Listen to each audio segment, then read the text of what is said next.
Hey guys, Tina from REI Blueprint, and I just was reflecting. I just had my last day of corporate America last week, and I was reflecting about that, and I had a lot of people say to me, well, that's great, but I don't really have an interest in real estate. And the reality is, when we talk about it, we didn't have a huge passion for real estate either. What we did have was a dream to have a different sort of life, and that's what we wanted to create. Real estate for us was the vehicle to get to that dream, and we were able to learn how to flip houses. We started acquiring rentals and cash flow, and we're able to build wealth in other ways besides having a job in corporate America.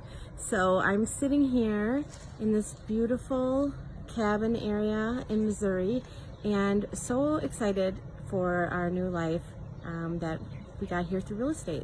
So I just wanted to share that with you guys, and hope you have a great day. If you want to hear more about our events, comment below.